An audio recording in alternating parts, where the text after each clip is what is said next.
Meeting for the Committee of Adjustment on April 20th, 2023. As this meeting is also being held virtually, I will remind you that meeting is being recorded and streamed live via the County of Brant YouTube account. All Committee of Adjustment members are now present in chambers, so I will not go through the rules regarding those who are online. Planning staff will be requested to join the meeting during presentations and will be available to answer questions. Applicants, agents, owners, and delegations are also participating virtually. All persons wishing to speak to the items on the agenda were required to register prior to the meeting. Any comments, questions, or concerns received in written format have been provided to the members of the committee and will form part of the meeting record. Applicants, agents, and members of the public, and those of the public who are here present in council chambers, could you please sign the sign-in sheet at the back? Those who are online, please ensure your camera is off and your microphone is on mute throughout the meeting and your name is correct on the Zoom screen. When called upon to speak, please remember to unmute your microphone and turn on your camera before speaking. Those presenting as delegations will have 10 minutes to speak to the application at hand, not past applications or associated applications. In the event a connection or service interruption occurs that affects quorum, which won't happen tonight as we're all present, we may recess the meeting for up to 15 minutes to regain quorum. If you are present in council chambers, as I mentioned earlier, please sign in at the back, and if you wish to speak, please come to the front podium and identify yourself when asked. I will now review the procedures. This meeting is held in accordance with the provision of the Planning Act. The purpose of this meeting is to discuss minor variance and consent applications and give anyone in attendance the opportunity to ask questions, provide comments related to an application. Notice of this meeting was provided by mail and signed posted by staff as required by the Planning Act. A copy of the meeting agenda, including the staff report, related materials, and comments received are available on the County of Brant website. Once the presentations, public hearing, and question period are complete for each item, if the committee deems it appropriate, they will make a decision. Each committee decision is final following a 20-day appeal period. If you do not sign in at the sign-in sheet at the back, you will not receive any notifications. The names of those individuals who speak on any item tonight will appear within the meeting minutes. Anyone wishing to receive further notice or a copy of the committee's decision, please contact the County of Brant Planning Department.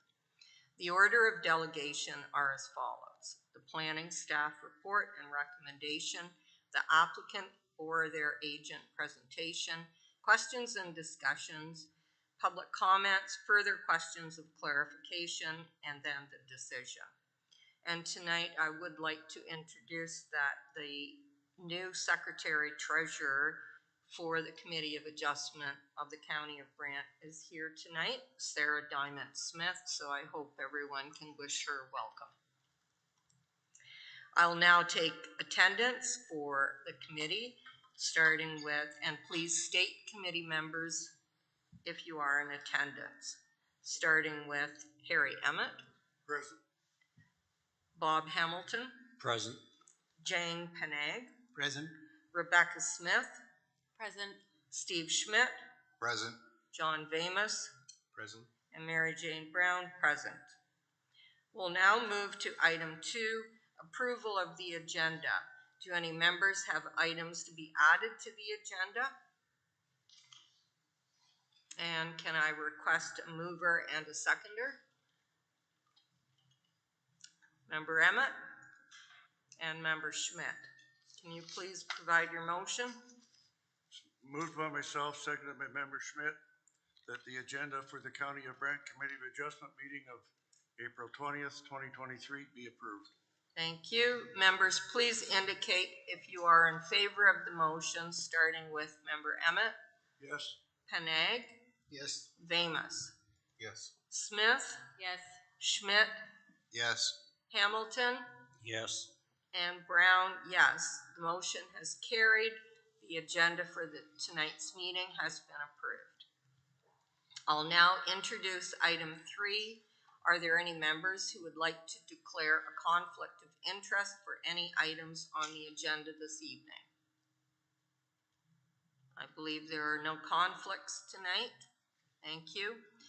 And I will now move on to item 4, adoption of minutes from the previous meetings of March.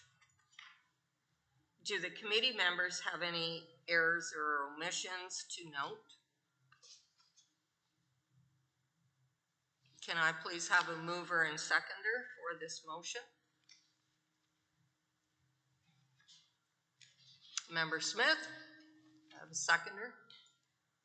Member Vamus. Please indicate if you are in favor of this motion, starting with Member Emmett. Yes. Member Panag. Yes. Member Vamus. Yes. Member Smith. Yes. Member Schmidt. Yes. Member Hamilton. Yes. And Brown, yes. The motion has carried. The minutes from the previous meeting of the Committee of Adjustments for March has been approved.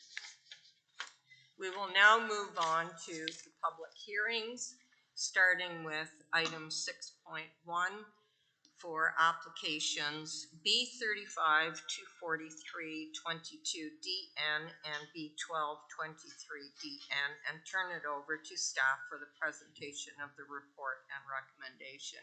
And I would ask that committee members, since there are a number of applications with this first item, if they make their motions separately for it, and if there are any questions or comments specific to a particular application, if you clearly indicate which applications your comments relate to.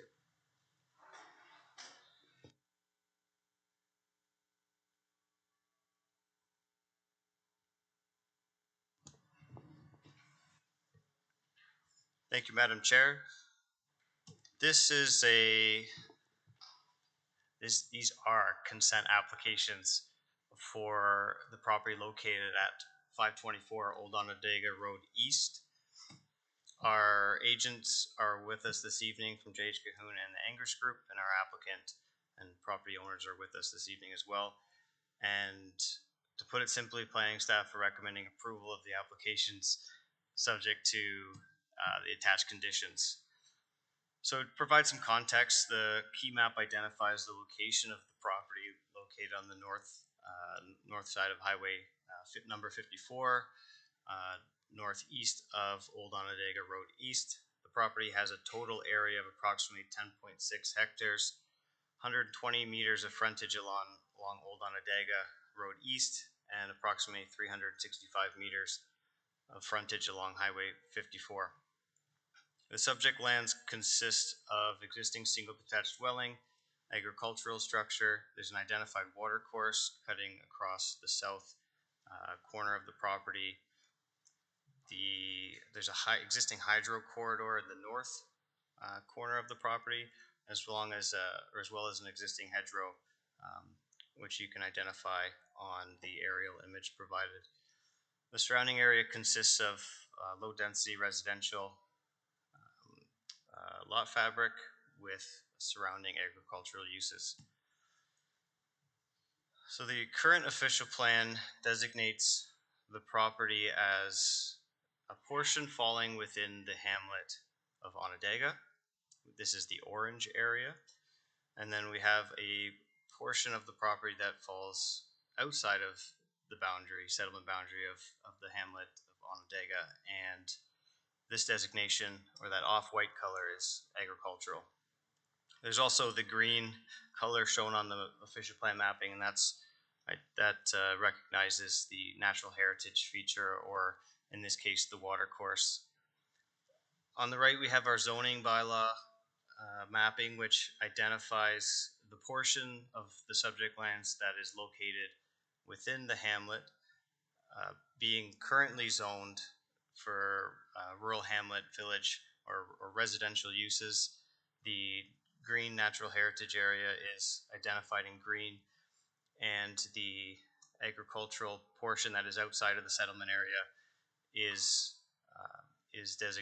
currently zoned agricultural.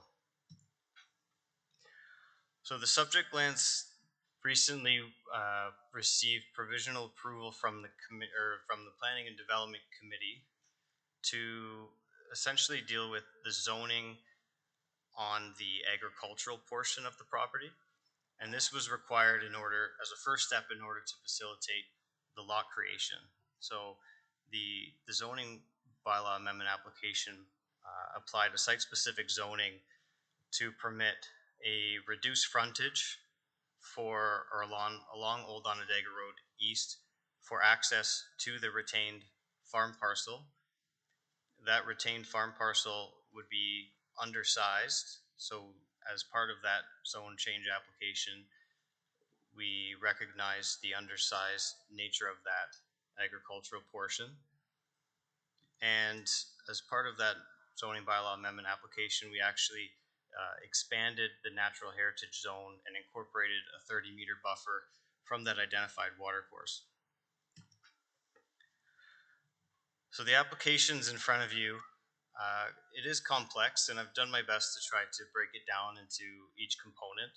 So the green area shown in the corner of, or the southwest corner, or in this case, the south corner, identifies the proposed lot line adjustment from the subject lands at 524 Old Onondaga to be severed and added to the abutting property at 744 Highway number 54. And the intent behind this is to improve the function of the existing lot at 744 Highway number 54. The red portion is a severance application to sever the existing dwelling and accessory structures from the subject lands with maintained frontage along Old Onondaga Road. There's two blue areas identified on the map. These represent the proposed easements. So the first I'll refer to as the easement along Highway 54. So this is an easement proposed to facilitate shared access to this proposed severed lots, which are identified in the yellow. And the intent behind the easement is to provide access. The intent is also to limit the number of entrances along Highway number 54. So these easements, or this easement along Highway number 54 would provide access for those future residential lots. The smaller blue portion to the top of the screen, or to the south along Old Onondaga Road, this is an easement that would provide or allow for that existing entrance to the dwelling to be utilized for the access to the retained parcel as well. And the intent behind this easement is to, again, limit the number of new entrances along Old Onondaga Road. So the retained parcel would benefit from that easement, being able to limit the number of entrances to utilize that existing entrance to access that farm parcel. And as a result of the application of the severance applications, the retained agricultural parcel would maintain frontage along Old Onondaga Road and maintain an area of approximately 5.3 hectares. So key considerations as part of planning staffs and technical review as part of this application, we're considering the existing designated land and existing zoning. We're looking to ensure protection of the agricultural system. The configuration through review of the application aim to minimize potential land use conflicts between land uses. In this case, we're looking at agricultural land uses and non-agricultural land uses. And these potential conflicts are related to nuisance, odor, noise, dust, smoke, light, vibration, flies. These are related to normal farm practices associated with the agricultural use.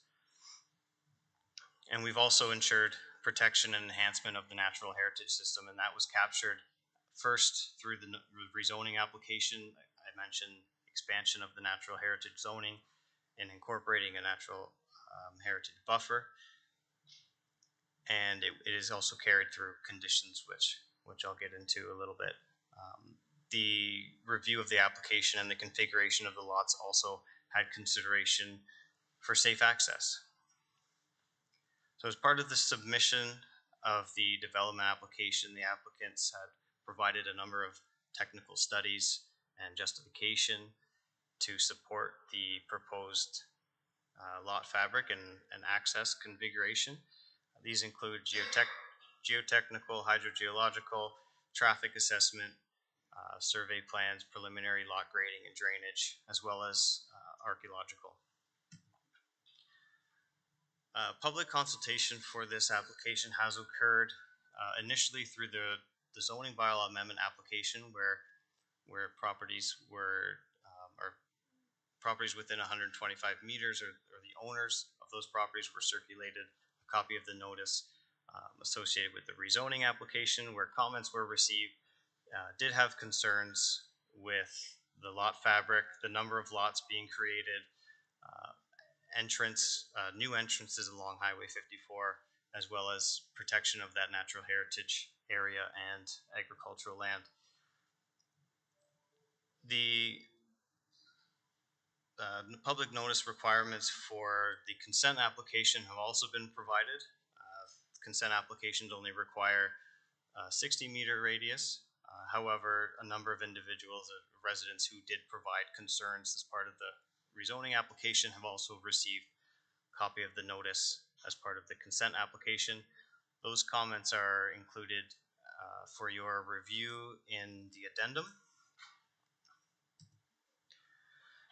So each decision has a separate list of conditions, and generally speaking, the conditions have, or the need for these conditions were identified through the completion of the technical review by commenting agencies, and they generally cover approvals, like related approvals and subsequent application approvals, draft reference plan for both, or for the severance, the easements, and any conveyances that are required.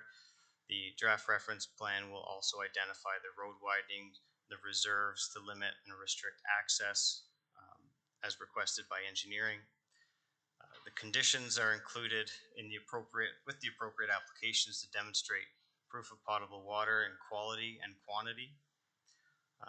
Conditions are included to ensure construction of the new shared entrance and access driveway. This is to the shared residential or the shared access for the new residential lots, as well as the shared access to the retained parcel. Conditions have been included to ensure that the natural buffer or natural heritage buffer is enhanced. This includes inventory of trees, protection of trees, as well as implementation of any studies that are required as conditions, which would include maintenance and monitoring. The conditions include solicitor or wording associated with solicitor preparation of easement documents, consolidation documents, and transfer documents. Engineering has included wording for a condition to review overall master grading plans associated with the new lot creation along Highway 54. A development agreement condition has been included where appropriate to implement the site development and the natural heritage protection, as I mentioned, and standard conditions related to payment of applicable application fees. So I'm going to just go through each recommendation one by one, and you'll see the color of the box relates to the color of each portion of which application it's referring to. So the first, staff are recommending approval of B35, which is proposing the lot line adjustment from for a portion of land to be severed from 524 Old Onondaga Road East and consolidated with the abutting property at 744 Highway number 54, subject to the conditions as outlined in the staff report. And the main reason for the approval is that the lot line adjustment is compatible, consistent with the context of the existing development, and will improve function of the abutting property at 744. Staff are recommending approval of consent application B36, which is proposing to sever the existing dwelling and the accessory structures, subject to the conditions as outlined in the staff report. And the reason for approval is that the lot line or the lot creation is compatible and consistent within the context of the existing development. Staff recommend approval of consent applications B38 to 43. This is the creation of the 6 new residential lots along Highway 54, each having a minimum frontage of 30 meters and an area of 3,000 square meters, which is consistent with the current zone, or the minimum lot size of the current zone within the hamlet and village of Onondaga. Again, subject to conditions outlined in the staff report. The reason for approval, in summary, is that the lot creation is compatible and consistent with the context of the existing development. The potential nuisance issues between farm and non-farm related uses are protected under the procedures of the Normal Farm Practices Protection Board. Again, this is something that we worked with the applicant to demonstrate and to determine is the lot fabric. You'll note the existing hedgerow. You'll note again the shared access, even the existing hydro corridor. All of these things came into consideration when deciding where to draw those lot lines or the limits of new development. Maintaining that hedgerow with the agricultural parcel as a natural buffer from those agricultural uses. The hydro corridor does have an existing easement. That easement is being maintained as is, no changes required. These are all things that were considered when working with the applicant to establish the lot fabric. Staff are recommending approval of consent application B37, which is to establish the access easement along Highway 54 to facilitate the shared access over the residential lots proposed as part of the related consent application. And this is subject to conditions outlined in the staff report as well. And as I mentioned, the access easement is desired to reduce the number of entrances along the rural arterial road, in this case Highway 54. And staff are also recommending approval of consent application B1223, and this is to establish the access easement along Old Onondaga Road over the residential lot, which contains the existing dwelling, to benefit the retained lands, to ensure, again, to reduce the number of entrances along Old Onondaga Road East. So, with all that being said, as I mentioned, very simple application, and in general, staff are recommending approval of the application subject to the attached conditions, and I'm happy to answer any questions. Thank you, Dan, for the presentation. I'll now ask the committee, do you have any questions or comments to staff on these applications? Member Hamilton, please go ahead. Through the chair to staff, I'm a little confused, I think, Dan, on the 2 easements you were talking. B1223 is for 54, and B3722 is for Old Onondaga Road, if I'm reading it right in there. I think you've got them switched around, or am I wrong? Through Mr. Chair, or through Madam Chair, I can clarify. So I can clarify two things. One is the mapping established or included in the report does show a slightly different lot fabric that does go through the hydro corridor. I think that was one thing that was modified as part of this application. So the mapping, I would direct you to the mapping that does have the red application numbers with each parcel. The diagram that's shown on the screen has been corrected to correct the numbers. So B1223 is the access easement along Old Onondaga Road, and I had failed to update the number. So there's actually two B12s on your graphic in the Okay. report. The second B12 that identifies the easement along Highway 54 should read B37. Okay, thank you. Any further? Member Smith, please go ahead. I might have a few questions through the chair. So you cleared the question up about the lot fabric. I just want to confirm, which I think the answer is yes, but the retained parcel has frontage, because there's a couple diagrams that show it doesn't have frontage, and there was an easement going to that parcel. I just want to confirm there's frontage. Through Madam Chair, yes, that is correct. The retained parcel does have frontage, and that frontage was established as part of the previous zoning bylaw amendment application. And then through the chair again, there is a house to the, I guess that would be to the west of this site. And it seems that the driveway comes out kind of where that frontage of the retained parcel is. Is there any easement required for that property to continue to cross over, or is it not crossing over the retained parcel, or is that what that easement's for? Through Madam Chair, I believe you're referring to if you're looking on the screen, I guess it would be the property above to the west as you described. That is a separate access on a separate lot. It also has a very thin frontage and corridor all the way to the rear of the property. Okay, and then I guess my second question or third question to that is 12.5 meters, well, I guess it even gets skinnier, enough for farm equipment to get back to that parcel?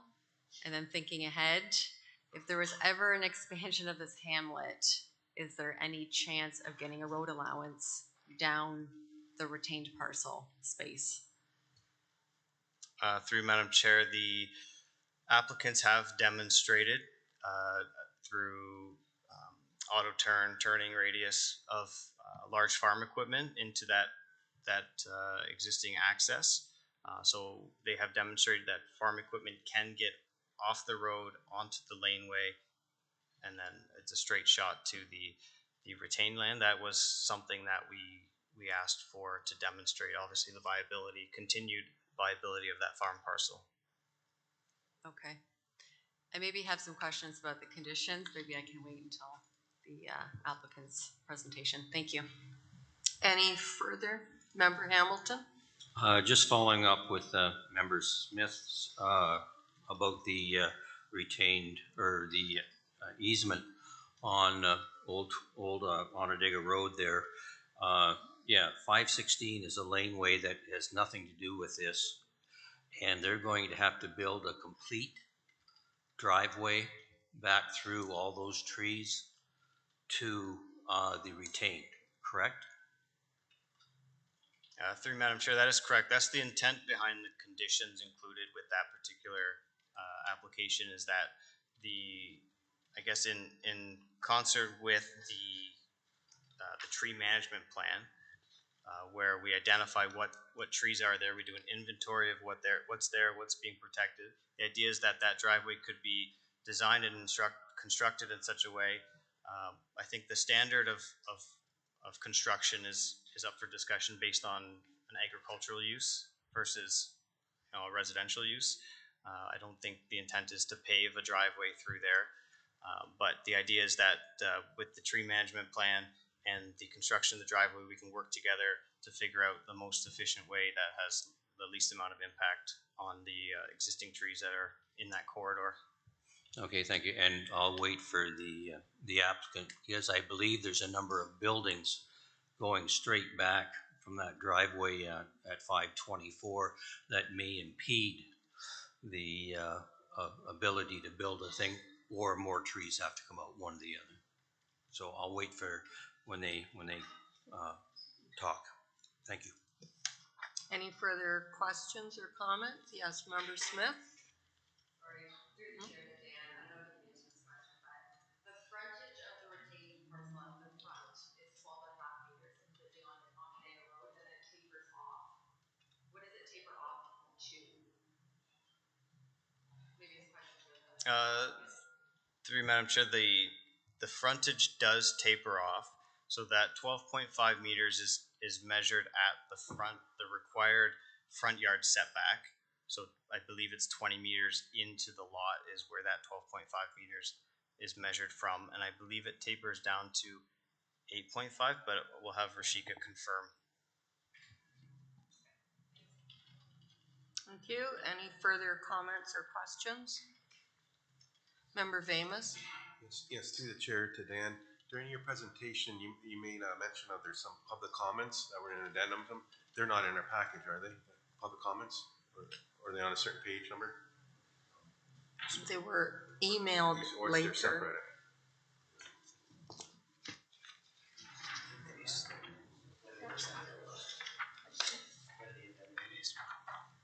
I believe it was yesterday. Yeah, I believe Sarah would have circulated the addendum by email by yesterday afternoon. Okay, thanks. Any further comments? Yes, Member Hamilton? Through the chair to staff, looking at the map that we have up there, if we go past the lots and get into where the existing building come out, it seems to be an indentation in there. It doesn't flow all the way around. Is that owned by the county or the Grand River Conservation Authority? I think that is exactly where that cement and the actual, call it a creek or swale, goes back into the pond. So is that it? That's not part of this, and is that owned by the county, I guess? So through you, Madam Chair, if you can see the screen, you're looking at that square little cutout along Highway 54. Yeah, that piece is not part of this application, and that piece is owned by the county. Okay, thank you. Any further comments or questions to staff? Member Penang? Madam Chair, who would maintain the easement? Who would be responsible for? Through Madam Chair to Member Penang, the easement would, as part of the process of establishing the easement and the working with the solicitor to establish the documents associated with that, we would develop wording that establishes, the who, what, when, where, why of what that easement is for and what the expectations are for maintenance of that easement between the multiple owners.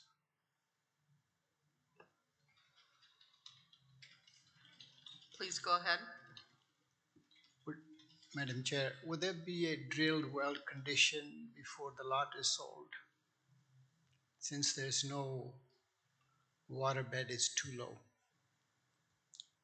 Through you, Madam Chair, there is a condition for those for the new residential lots that would require the applicants to demonstrate proof of potable water, quality and quantity. They have already prepared and submitted with the application a geotechnical study as well as the hydrogeological assessment, which from a preliminary level does demonstrate that and does conclude that there is adequate water, and it does provide conclusions and recommendations for what type of well, given the soil conditions out there and the conditions in the ground.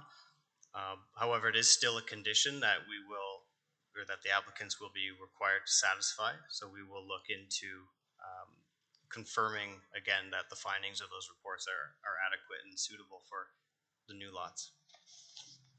Thank you.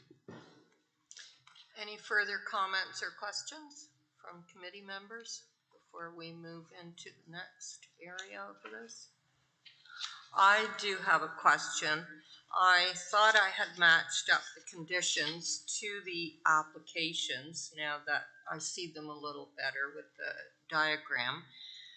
But on page 23, it indicates that those conditions are for the application number B3522, but B3522 is the lot line adjustment to the property at the corner of Old Onondaga Road, which is on the page 22, because I think, so then the conditions on page 23, they relate to B36, is that correct? Because that's the existing dwelling that faces on Old Onondaga? Through Madam Chair, to you, that is correct. There's just the typo in the numbering of that page as it relates to what condition is. I have drafted the conditions, and I did pick up on that while I was drafting them earlier. Okay. So that should, those conditions, which is again the reason, just to try to keep everything straight, why I put kind of the description of what application it was for, so that I could keep everything as organized as possible. But that would be B36 in place of that B35. Okay, so then for discussions of conditions, we can relate to each individual application. Thank you.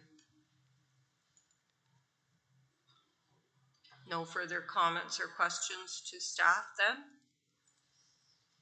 And I'll ask, is the applicant or their agent present? Yes.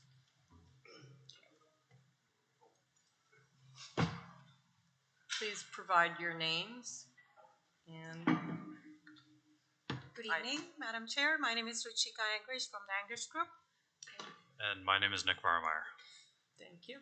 And Nick is the owner of the property. And along with me tonight, we have Bob Phillips, who's online from JH Cahoon Engineering. Thank you for this opportunity, Madam Chair. Dan has done a great job explaining the application and breaking it down in different pieces, even though it's multiple applications in front of you at this time. We'll keep it simple.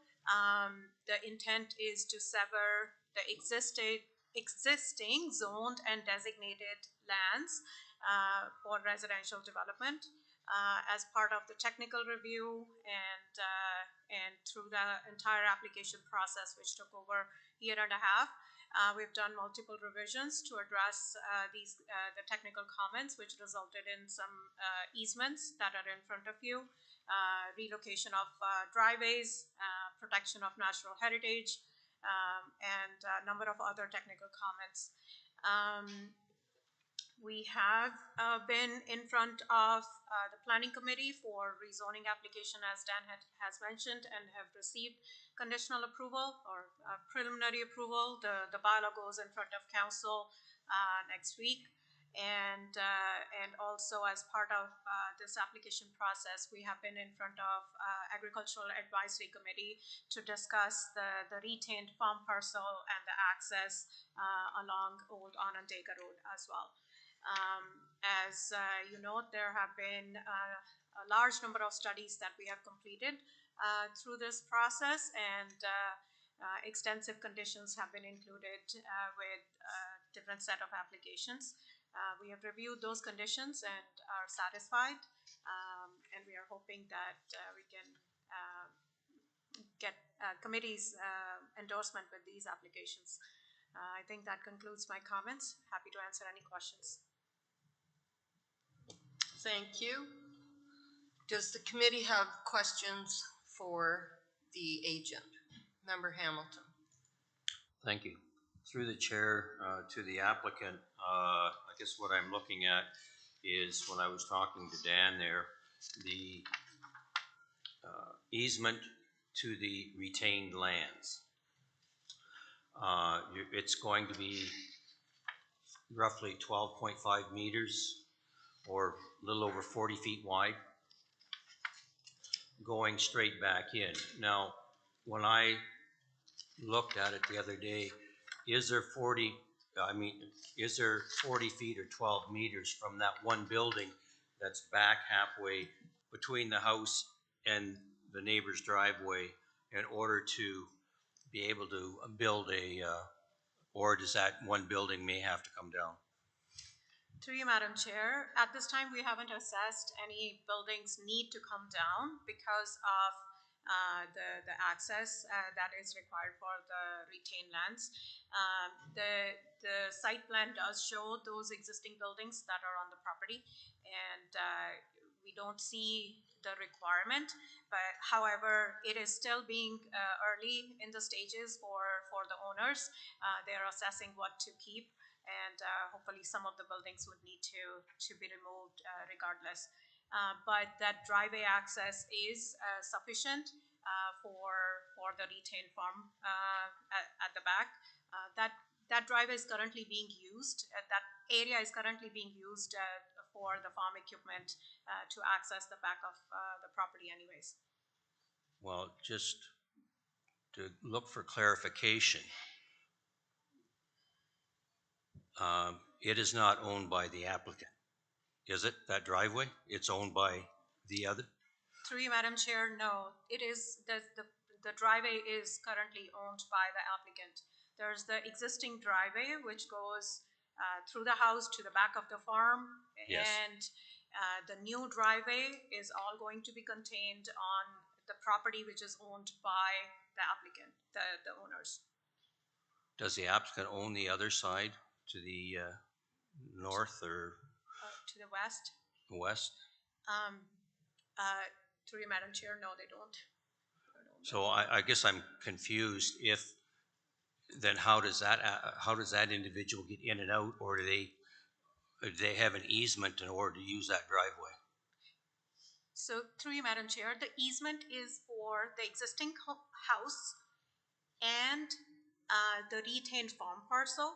And there's going to be one access point which currently exists, and then the driveways will taper off, but staying within the limits of the property owned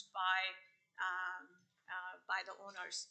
So it does not impact any existing driveways to the west of the property which is owned by others.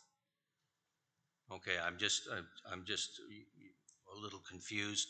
You're going to have to build a brand new driveway going in all the way back to that retained property, take down all those big trees, take out the fence row, if you're going to miss the building, correct? Through you, Madam Chair, we may not need to remove all the trees that are there, and that is part of one of the conditions to assess what trees would need to be removed as part of establishing that driveway. It does look like that there's an extensive row of trees along that common property line, but at this time it's too early to say how many trees would have to be removed or replanted as part of this exercise. Okay, thank you.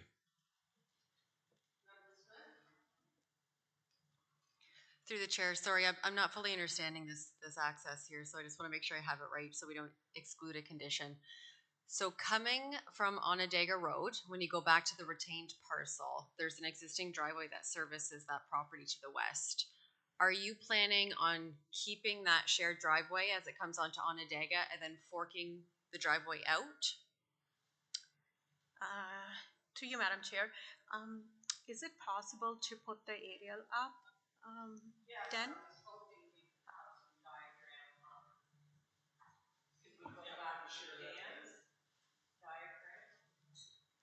Just so we understand where the fork Yes, is and going. then we can refer to it as we discuss these. Is that possible? Can you go to the third slide?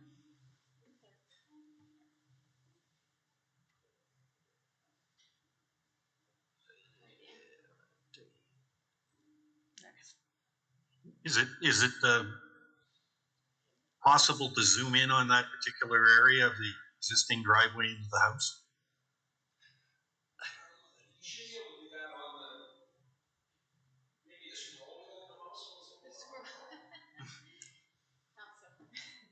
Not so much, but maybe that can assist a little bit.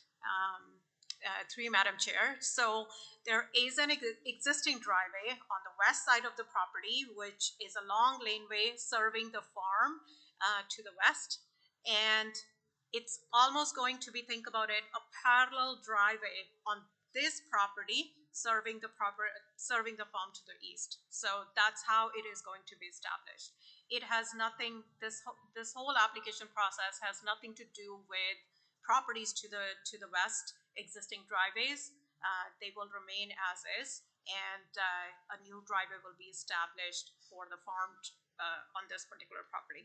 I hope that clarifies. Okay, And just, through the chair to the applicant, I fully understand that, just noting that when you do two parallel driveways, eventually they will join up, so you likely would need an easement legally, but I'm just making that note. I think that's what we're trying to get through as a committee, just to make sure that it's understood that if they join up when you're crossing over properties, it requires an easement. So I think that fully answers my question. Thank you. Do you have any further questions on these? I think I'm okay right now. Thank you. Okay. Member Emmett, please go ahead.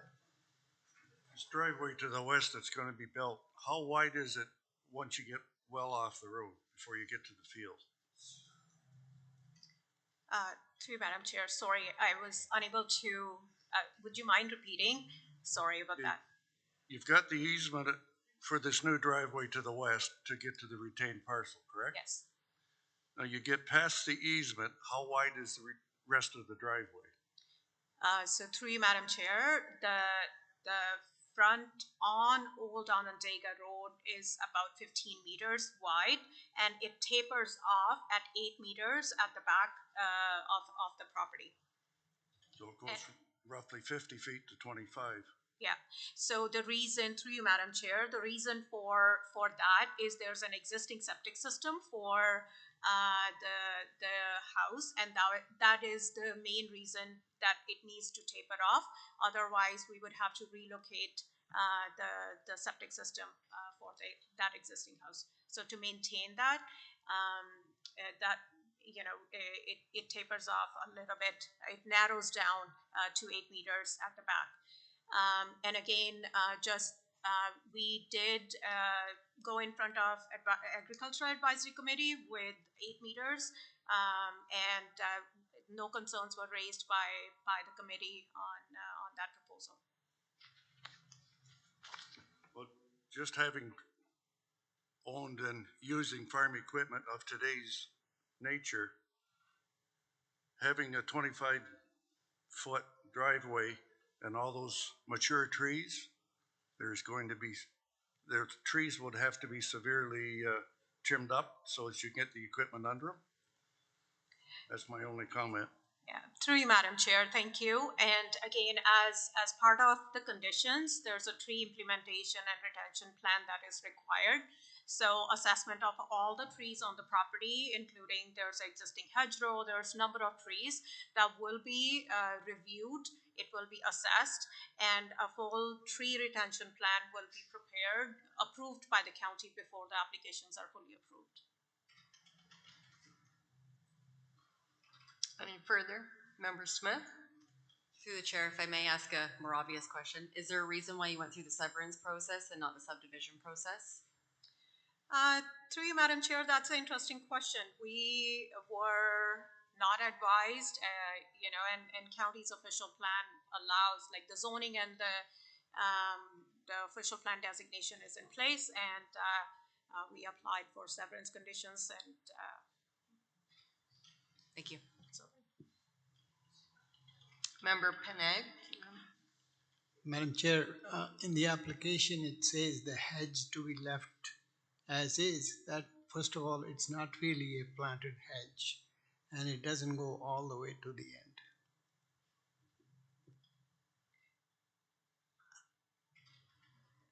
Through you, Madam Chair, if I can clarify, it's the hedgerow that's shown in the middle of the field right now. Is that what you're referring to? That's correct, Madam Chair, through you. That it doesn't go all the way to the north, which is the railway track, and the hedgerow is going to be part of the farmland, and it will create that natural buffer between the new homes that will be built and the existing farm parcel. Thank you. Any further questions or comments? Member Emmett? The new proposed lots on Highway 54, is there a way that, how are they going to be drained properly so that it doesn't impede on one another? Through you, Madam Chair, there is a drainage and grading plan. A preliminary drainage and grading plan was provided to the county as part of the application process. And a more thorough, detailed grading plan is a condition to make sure that these lots do not impact each other. And in addition, there is going to be a development agreement that will be registered on title that will speak to all the protections that will be in place as part of the technical review.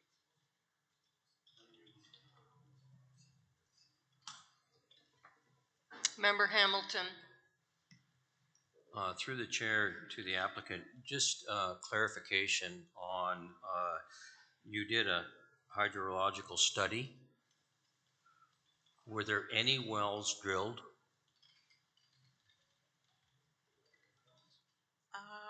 Through you, Madam Chair, I may need Bob to Yep. help me out here.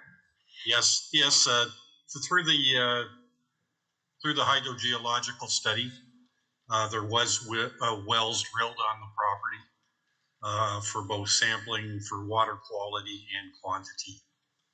And the results of the report was that sufficient water was available. Okay, that is there, but if you put a draw of 6 lots versus a well sitting there not being used, what was the pumping capacity, and was it being pumped off, or just, you just said, well, this is how much it come into it? I'm just curious because I would like to see an actual well that met those quantity and quality and quantity on each lot before it got severed. Just I think curious. that's a comment, Member Hamilton, and without having the hydrology report right in front of me, but I think the conclusion was that it could support all the lots that are being proposed, and that was based on some pumping tests that were done. But it is a condition of approval that further review and analysis of that report should occur. Okay, just, I guess, Bob, if you could just clarify, then you're saying each lot will meet the quantity and quality needed prior to being sold? Yeah, the study that was done, and it was done by Chris Helmer, a hydrogeologist, I can't say that word, water guy, concluded that he didn't have any concerns about having 6 or 7 more wells on property. They would all be serviced properly and provide quality and quantity. Okay, I'm just going by the history. I went to the school right beside that driveway that went in, and we ran out of water when I was in grade school several times when the draw was put on it, and we weren't there during the summer when it would be the lowest. So I guess that's part of my concern. I also know of individuals in the village that have to get water delivered because they don't have what you are saying adequate to supply all those lots. So that's fine if we've got it in there, but I just want to make sure that it's there and somebody doesn't buy a lot and find out they don't have water. So they can always put a cistern in. So I mean, that's the option. That's a valid comment. Wells are very susceptible to their condition, how deep they are, those types of things. So, those are very valid comments, but I think the recommendations from the hydrogeologist, you know, address both depth and quantity and quality throughout this particular area. Thank you. Thank you. Any further comments or questions? I just had, I guess it's a comment, and I noted that the area is significantly lower than the Highway 54. And I wondered, I've heard there's grading plans in that. Could you just give me an overview of how that would work? Is there a plan to backfill it, or will where the houses are actually going, are they going to be significantly lower than the highway? No, the proposal is probably to, and I can't recall the plan specifically, but I think they all drain towards the highway in their ultimate condition, and I think there's some maneuvering of earth from the back to the front, so that they are not lower. They'll sit up higher. But then if you are moving dirt from the back to the front, wouldn't that impact that hedgerow? It's just in looking at the site, I'm having difficulty understanding how the water drains to the highway because the highway is significantly higher. Well, it drains into the ditch along the highway. It doesn't necessarily mean the highway itself, but they're actually fairly large lots, so that they can be graded in a proper fashion and without actually impacting the hedgerow. That sort of became a baseline work from the hedgerow and grade towards the road ditch. Thank you. Are there any further comments or questions then? And I believe for this application, we do have a public delegation online. Aaron Jaggard, would they be able to join the meeting and present their comments? Hello. Yes. You can Ms. hear me? Jaggard, please go ahead. Hi there. I do have a presentation that I'm just going to pull up.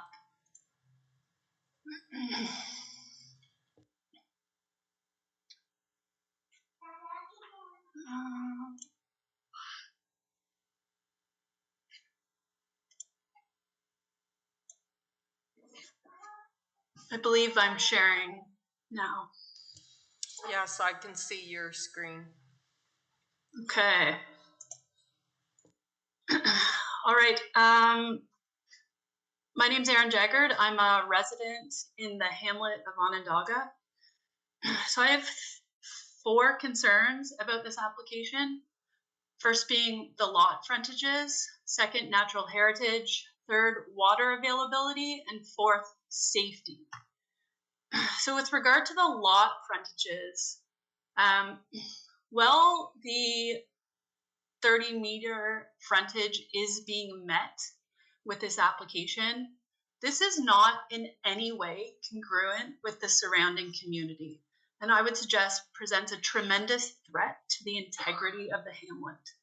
I am not familiar with what rounding out means, but using common knowledge, I would suggest that this is not a minor rounding out of development. 30 meters, and it's visible in the image that was shared a few moments ago. The community has frontages grossly exceeding this. This is not congruent whatsoever. And I strongly disagree with the statement from the planning analysis that the proposed lot fabric, again, another term I'm not familiar with, but lot fabric is not consistent. Or as the analysis says, suggests that lot fabric is consistent with surrounding land use located in the hamlet. In the visual, you can see that the proposed is barely over the 30-meter lot frontage, clearly taking advantage of this this zoning or bylaw opportunity at a detriment to the hamlet. My second concern is regarding the natural heritage features, specifically wildlife habitat that has been completely disregarded. At a previous meeting at the Planning and Development Committee, I brought this up. Yes, I appreciate the expansion of the natural heritage feature, but there is inadequate attention to the potential habitat presented by the drainage feature, significant drainage feature between the blue area that I've highlighted, which is largely newly protected natural heritage, and the red feature on the right, and the continuous drainage between. This concern was also brought up by the Six Nations that I'd like to cite, and it was requested by them, and I'm requesting it by myself, that there be some exploration into potential for habitat, specifically significant amphibian habitat and movement corridors between these two features. The Six Nations requested an environmental impact study. I'm going to request the same to really understand if there is significant habitat, and this will absolutely be impacted by a massive grading design that is going to have to be put in place to manage that gradient change that was just discussed. It's a huge drop off the highway, and the entire feature that may provide habitat is going to be compromised. At the last meeting, it was suggested that grading design will manage this drainage feature. There's more to just drainage than moving water, okay? And I think this needs to be looked at. Water availability, I am not a hydrogeologist, but I do live in the community and I can speak to the issues with water quantity here. The planning analysis did state that there's adequate water, as has been discussed already at this meeting, but it was not conclusive. There was a recommendation that additional studies be looked at. I would strongly encourage slug tests to understand recharge. That report suggested we are in the Haldeman sand plain. We are not in a sand plain. This is extremely dense clay. I would really like this to be further explored. Everyone in the community is getting water deliveries. I don't think that the water issue is properly understood. I think at a bare minimum, peer review needs to be conducted and all additional questions need to be addressed in further study and analysis. And then the biggest concern that I have, which actually has not been brought up yet, is safety. This, the entrance off of 54, the reason why there's only one entrance being proposed is because this is an extremely dangerous corner. There have been so many accidents along this corner, some of which have been fatalities. You can see in these images, the image on the left, this is approaching from the south around to the northeast. The picture on the right, this is coming from Six Nations, headed south. This is a blind corner. And yes, the study speaks to how sight lines exist 160 meters, but that is based on a 70-kilometer speed limit. And this speed, 70 kilometers, is exceeded by, I would say, every single driver on this highway. Every single driver. I know that emergency services, fires signed off on this. That needs to be looked at again. I would really like fire to get out there and comment on safe access to this. Not to mention all of the construction vehicles that are going to have to be utilizing this entrance for a significant amount of time. My request with regard to this is that we apply this concept of holding. I was witness to this at the Planning and Development Committee. I don't know if this can be used here, but at the last meeting there were holds on approvals until conditions or further studies were satisfied. I'm requesting a hold until this speed limit and this sight line compatibility can be adequately demonstrated. This is a significant concern that poses a threat to the entire village. Cars are rolling off roads, landing in people's backyards, and this needs to be looked at. That is it for me. Thank you very much. Thank you, Ms. Jagger. Does the committee have any comments or questions to the public delegation? And would the applicant or their agent like to address some of her concerns?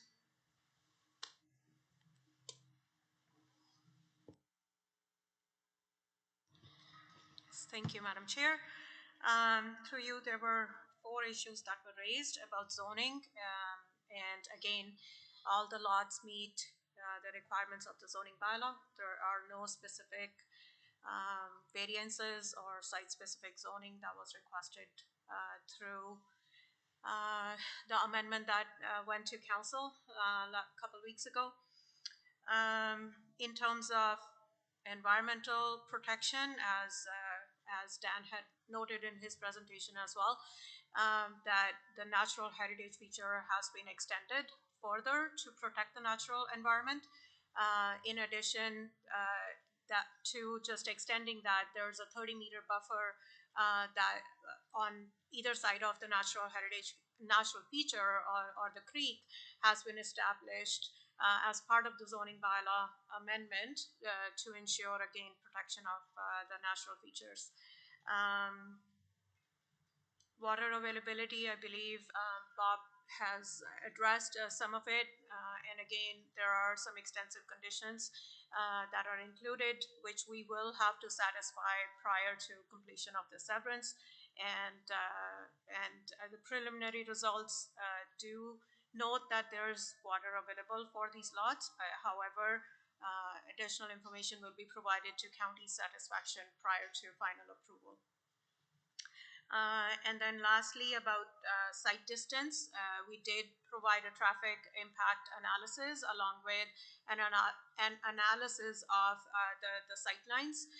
Even though all lots meet the minimum requirements of County of Brant Development and Engineering Standards, still we are providing only one access point, and hence there's an easement along Highway 54 for access for these lots. In addition, at the Planning and Development Committee on April 4th, I believe, it was mentioned that the speed limit has been reduced to 60 kilometers per hour, or has been recommended to be reduced to such. So that will help alleviate some of the safety concerns along this stretch of the highway. Happy to answer any questions. Are there any further comments or questions from committee members on these matters?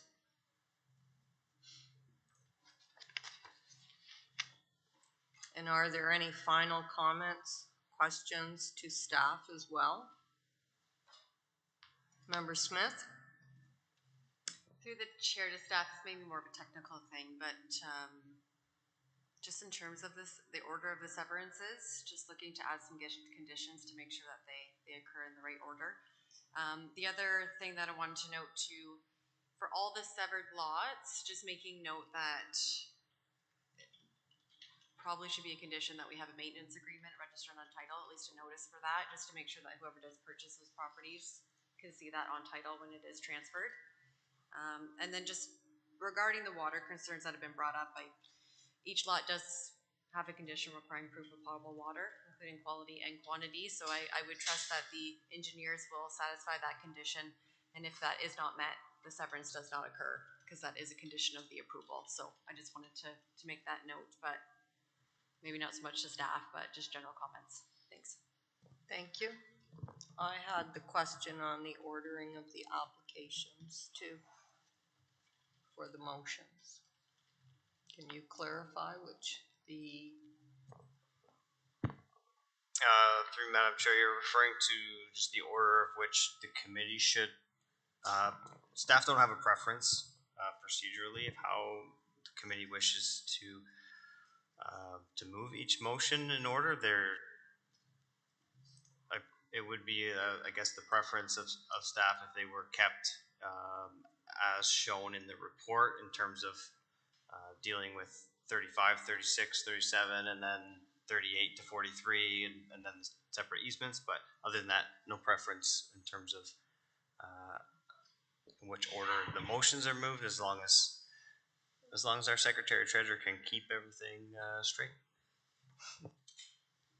Member Smith. Through the chair to staff, can we pull up that thing that Dan put together that shows the map with each application listed, just for going through? Thank you. That's a good idea.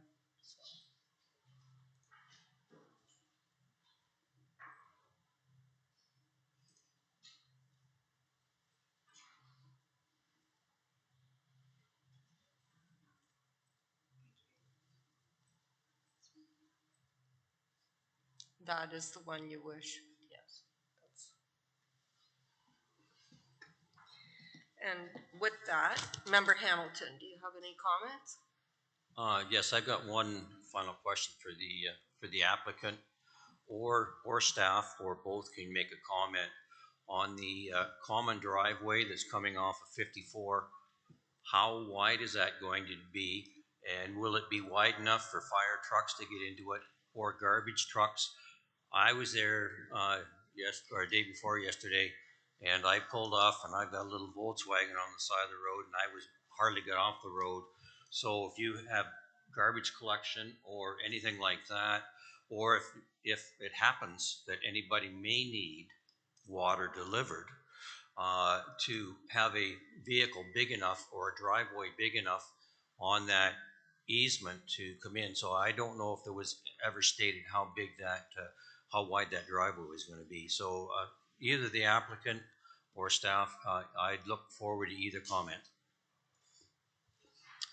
Through you, Madam Chair, I can take that one. I have the detailed plan in front of me, is showing a 9-meter wide access easement. So along the property line, it'd be 9 meters wide. So that shared access driveway would be constructed within that 9-meter wide access easement. And I can also confirm that the comments from our emergency services, in this case the fire department, did want to ensure that the driveway could accommodate essentially a fire truck or a large emergency services vehicle. And I believe I carried that over into the condition for construction of that access. Yeah, it states here, I think the fire department said they wanted up to a 12 meter, but it's just not stated, and I'm just curious. And the same comes for garbage trucks that's coming in there. If you've got 6 families in there, I know what ours is like once in a while, and if you multiply that by 6, that gentleman, whoever it may be, or lady that's picking up the garbage, is going to have to get off. And from a safety thing being on there, he'll have to pull into, I would expect, and then I guess between the 6 of them, they'll have to figure out either a common area to drop, or the truck has to go in there and turn around and pick up at each individual. I don't know. That's right. Something to be considered. Through the chairman to the member, just for clarity, I believe the comment from the fire department has to do with the turning radius so that those vehicles can be accommodated. 12-meter center line radius, which is the requirement of the Ontario Building Code. But we'll certainly work with the fire department and others to make sure that vehicular access, both the emergency vehicles, but plus, normal moving trucks and things like that, can be accommodated here. No, I appreciate that, Bob. I'm just saying, building an adequate driveway doesn't put a lot of qualifications there for a condition. I'm just asking, do we need to have a little more, or will engineering take total responsibility to make sure it's there? Roads and Member engineering. Smith, you have a comment? Through the chair, might I suggest that condition I requested about maintenance also include cost sharing for that shared access easement? That'll be registered on title, so anyone that buys it knows that they're entering into that, so the terms are clear before the lots are created. And I would maybe suggest that if garbage is picking up, they probably have to have a central location off the main road, but I think that can be discussed through that agreement. Thank you. Member Smith, I thought you had some questions on individual conditions, or do you just want to edit as applications come up? I can edit as we go through. I won't be a pain now. I can add them on. Okay, thank you. Then, are there any Member Emmett? Well, we're talking about this easement. Just where does it come out to 54? In front of which lot? Is it where the arrow is on the diagram? Or is it at one end or the other? Through Madam Chair, it is, it would be, the access from Highway 54 would be in front of lot 50, or lot 4. Which is, I guess, Arrow is approximately on the yeah, diagram. right in the middle. All right, thank you. Any other comments, questions, points of discussion?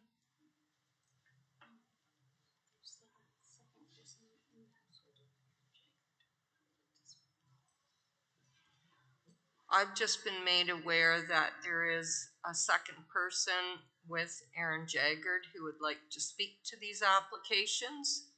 Are you available now? Please go ahead. Ready? Please identify yourself. You can do it. Hi, my name is Eva Baudet. I'm 7 and I live in Onondaga. Every Thursday we walk to the library at the Onondaga Fire Hall. To get there, we have to cross Highway 54. To cross it, it is hard and scary. There is a speed tracker to show how fast cars drive. Most cars drive over 80 and sometimes over 100. I think a very important first step is to make sure everyone is safe. Right now, I don't feel safe near the highway. Say thank you. Thank you. Thank you for your presentation. Do members of the committee have any comments or questions?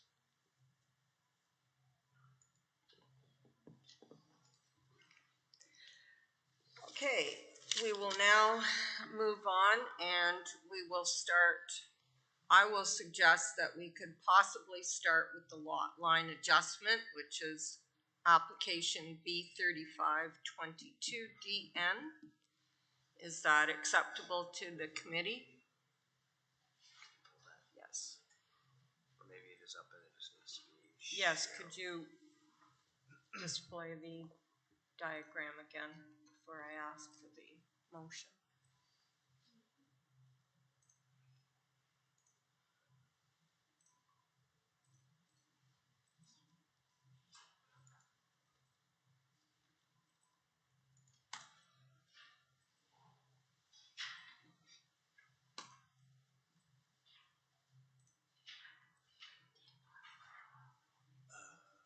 That might be a Gary thing. Can you display Dan's diagram? Please. That's okay.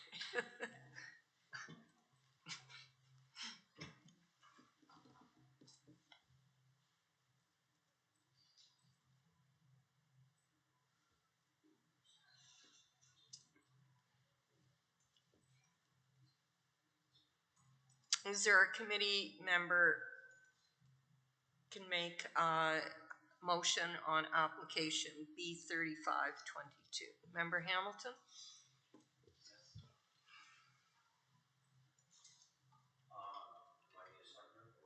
No, please state what your motion is first, and then we'll. Except B35-22-DN for the lot line adjustment, because it does fulfill the County of Brant official plan and the zoning bylaws for the County of Brant. Subject to the conditions as they stand. All conditions that are presented. Is there a member willing to second? Member Emmett? Member Smith? Can I add a condition? Please go ahead. Can I suggest that the condition be added that B 3622 be completed prior to the severance? We'll have to create that lot first before we sever off it. Isn't B 3622 just adding to 744 Onondaga Road? So this is the triangle, right? The B 3522 is adding to that parcel just beside it? Or am I doing the other way? B 36 is the next application on page 23. That's where I was confused too. Maybe through the chair to staff. Is B 35 being added to B 36? Right, so it's going to that benefiting parcel right beside it. Okay, so we have to create B 3622 because it's coming off of the retained parcel before we can sever off of it and add that to the benefiting parcel. Am I overcomplicating this? I just know that one needs to happen first. No? Through Madam Chair, I think the intent is there where the intent behind the application is a lot line adjustment of that green portion to the benefiting parcel from the subject lands. Yeah. And that's the way the conditions have been prepared, and that's the intent. If you'd like to add other conditions to kind of clarify that order of operations, I think that lot line adjustment can happen in isolation of the balance of the proposal. Okay, if you're satisfied with that, that's fine. I'll leave it be. So you don't wish to add a condition? No, I'm okay. I think staff can make that happen. Thank you. Thank you. So then I will ask the committee to indicate if you, and I forget now, who is the second member? I will ask now to indicate if you support the motion, starting with Member Emmett. Yes. Member Schmidt. Yes. Member Vamus. Yes. Member Hamilton. Yes. Member Penag. Yes. And Member Smith. Yes. And Brown, yes. The motion has carried. Application B 3522 for the lot line adjustment to number 744 Highway 4 has been approved. I will now ask for a motion on application B 36 for the lot line adjustment to the existing dwelling on Old Onondaga Road 524. Could I have a motion on that? And can you please indicate if you wish to add conditions or delete any?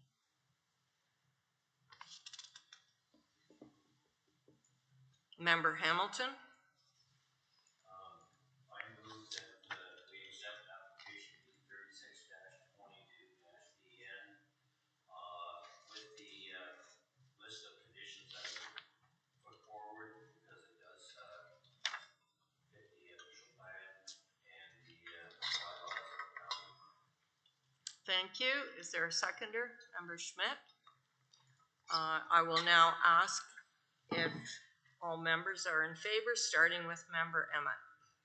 Yes. Member Schmidt? Yes. Member Vamus? Yes.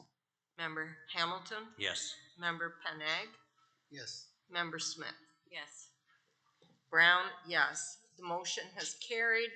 Application B 3622 has been approved, subject to the attached conditions.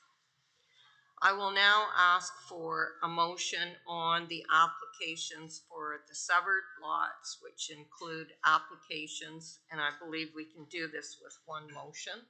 Applications B 38 through to B 43, 22DN. And please indicate if you are editing any of the conditions. Member Smith? I'll make a resolution to approve applications B 38 to B 43 inclusive, subject to because it conforms with the growth plan, the official Brant official plan, consistent with the provincial policy statement and to the zoning bylaw, subject to the conditions that are included, as well as adding the condition that a notice be registered on title for the access agreement. Thank you. Is there a second for this? Member Penag? And please indicate how you wish to vote, starting with Member Emmett. Yes. Member Schmidt? Yes. Member Vamus? No. Member Hamilton? Yes. Member Penag? Yes. Member Smith? Yes. And Brown, no. The motion has carried because there's only been 2 noes. Applications B38 through to B4322 have been approved. And I will now request a motion for application B3722DN for the access easement to the retained parcel.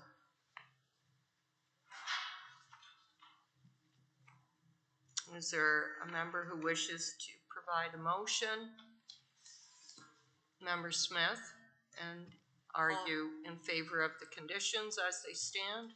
Yeah, I'll pass a motion to approve the easement for the B37, subject to the conditions that are listed in the report. Thank you. Is there a second? Member Penag, please indicate if you are in favor of this motion, starting with Member Emmett. Yes. Member Schmidt? Yes. Member Vamus? No. Member Hamilton? Yes. Member Penag? Yes. Member Smith? Yes. And Brown, no.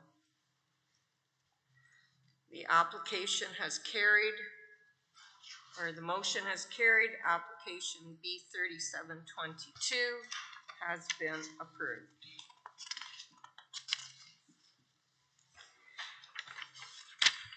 And I will now ask for a motion for application B1223DN for the access easement at 524 Old Onondaga Road East. Member Hamilton, and please indicate if you are in favor of the commission conditions as they stand. That we accept application for the access easement from Discovery Lands to the center. And is it B1223? Yes. With the list of the current conditions that are been put forward, because it does meet the official plan for the county of Brant as well as the bylaws of the county of Brant. Thank you. Is there a second for the motion? Member Emmett, please indicate if you are in favor of the motion, starting with Member Emmett. Yes. Member Schmidt? Yes. Member Vamus? No. Member Hamilton? Yes. Member Penag? Member Smith? Yes. And Brown, no. The motion for application B1223DN to approve has carried. The application has been approved. Thank you.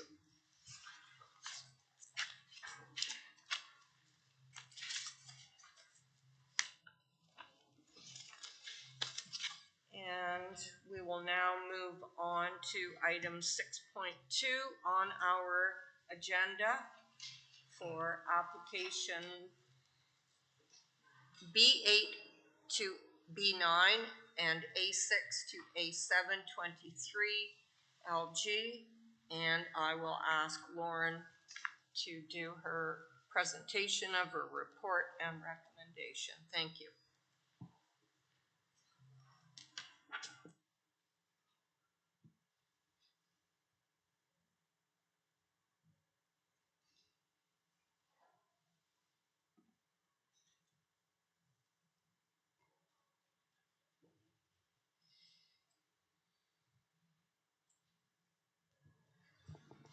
Good evening, Committee of Adjustment and members of the public. These are consent and minor variance applications for lands located at 69 King Edward Street within the geographic township of Paris.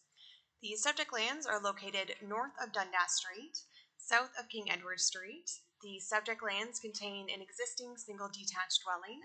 The lands are irregular in shape with a frontage of approximately 33.3 meters along King Edward Street, as well as a frontage of approximately 27.6 meters along Dundas Street West, and an area of 1,456.87 square meters.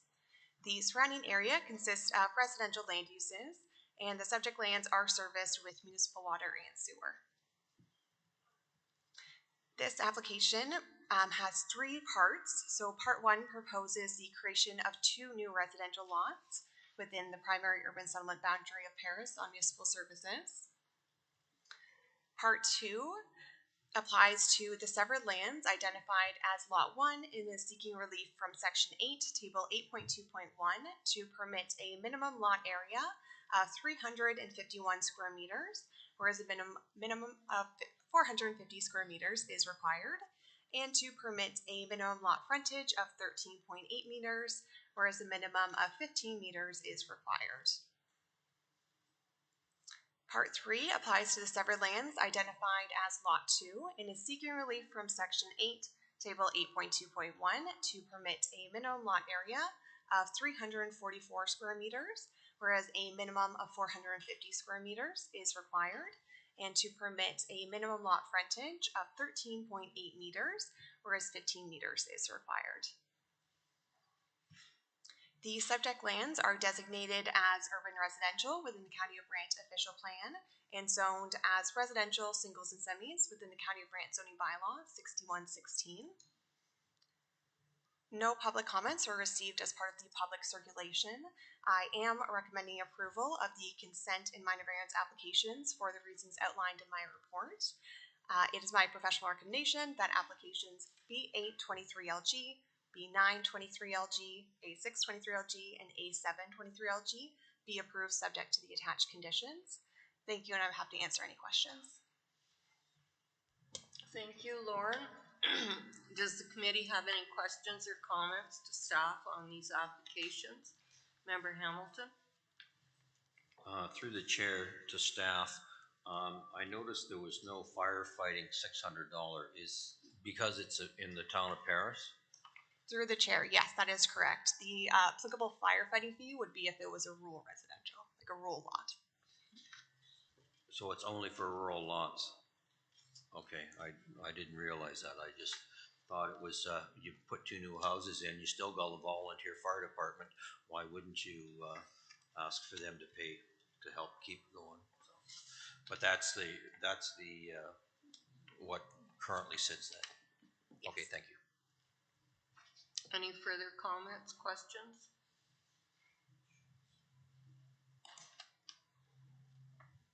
I believe there are none. So is the applicant or their agent present or online? Yes? Can you provide your name? Good evening, Madam Chair, members of committee. My name is John Arians. I'm a planner with the IBI Group. Tracy Tucker on my staff is the one who submitted the application.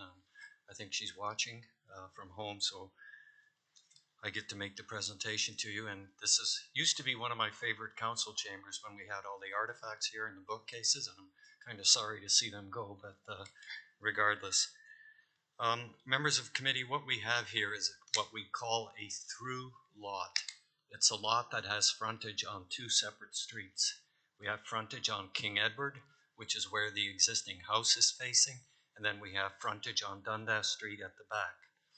What we're proposing to do is to sever off the surplus, underutilized backyard of this large lot and create two nice new infilling lots for single-family detached dwellings. Now, we originally thought that we could put a semi on this lot, or on the lots being created, which is pretty well what the neighbor to the west did approximately a year and a half ago. But we actually have enough lot area and lot frontage to create two singles. What we typically refer to these as is what we call a wide, shallow single. We don't quite have the 30 meters of depth, but we've got the frontage and we've got the area. It's an underutilized backyard. The snowplow goes along Dundas Street. The garbage is picked up. We have sewer and water. In fact, Dundas Street is scheduled to be urbanized or rebuilt this year by the county. So it makes sense now to approve these severances, put the service laterals in before the road gets resurfaced and new curbing and new infrastructure gets put in place. So the timing is perfect for what we consider a gentle infill or a gentle form of intensification to single-family homes in an area of predominantly single-family homes. We have two variances for each of the lots. We have a slight variance to the frontage. The bylaw requires 15 meters. We're at 13.8, but at the back of the lots, we have 14 meters. So they get gradually a little bit wider towards the rear. We also have a lot area variance. 450 square meters is required. The two lots are just over 350.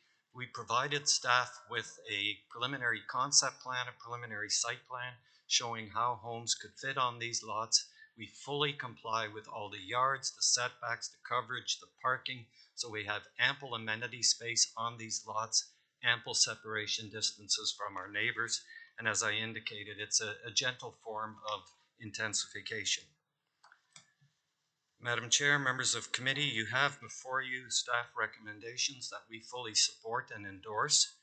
You have before you conditions of approval, which we've reviewed together with our engineering consultants and our clients. And I should point out Mr. Hayward is here should you have any questions. And Mr. Emerson is here as a friend of the family and an in-law to the family as well. We did work with staff earlier today and yesterday to clarify some of the conditions.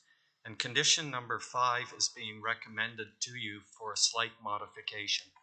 The condition as originally worded required a tree protection plan. I do have a handout for the committee, which I'd like to share with you if I can, Madam Chair. It's just some photographs. Now, I have to apologize because at 4 o'clock when I did my prints, I have color prints and then the color ran out on my printer. So some of you are going to get a colored print and some of you are not. Thank you. The reason the tree protection condition is being amended, as you can see on the photograph, is that there really are no more trees on the subject property.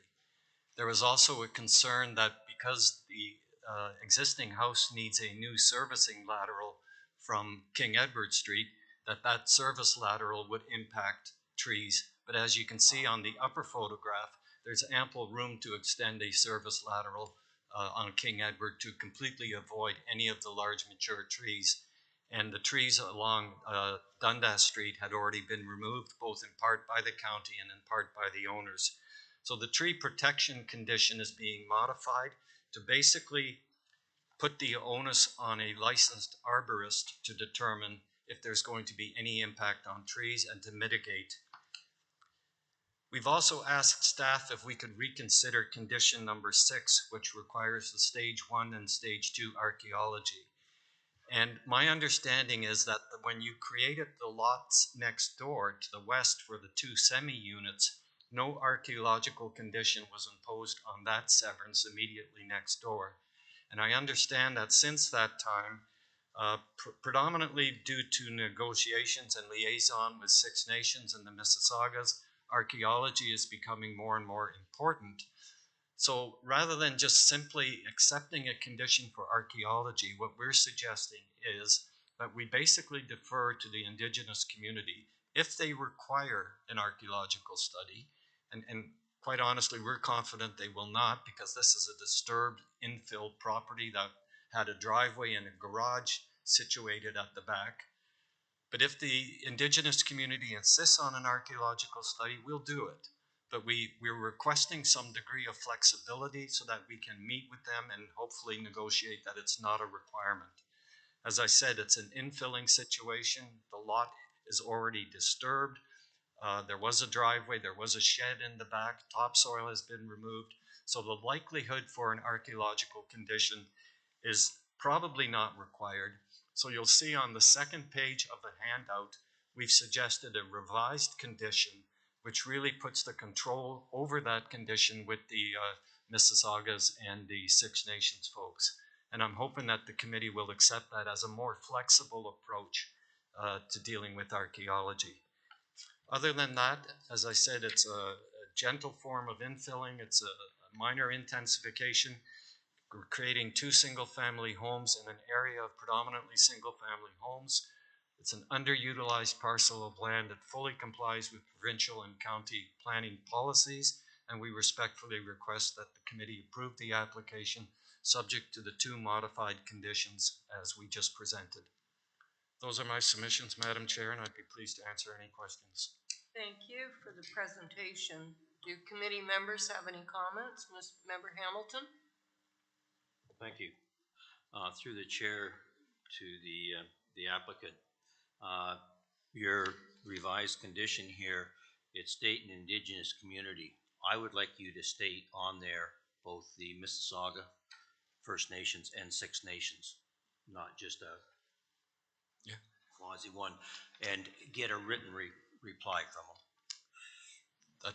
Through the chair, that's fully acceptable, sir. That's no problem at all. Thank you. You're welcome. Thank you. Any further comments? Member Smith? Through the chair to the agent, in terms of condition 5 for the tree inventory, protection, and planting plan, I didn't see the exact wording on that, but are you asking for simply an arborist to come out and take a look at the trees? So through the chair, the condition reads, the added modification says if no trees are to be impacted by the proposed work or equipment, then a letter will be required by an arborist stating this information. So an arborist does have to visit the site, and if the arborist determines that none of the abutting trees are impacted, it's a simple memo. I've looked at it, everything is fine. Thank you. You're welcome. Any further comments or questions?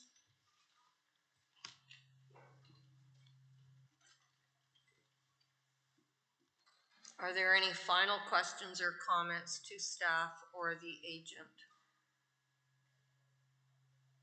I believe there are none, so I will ask for a motion from the committee, starting with the applications and then move on to the minor variances.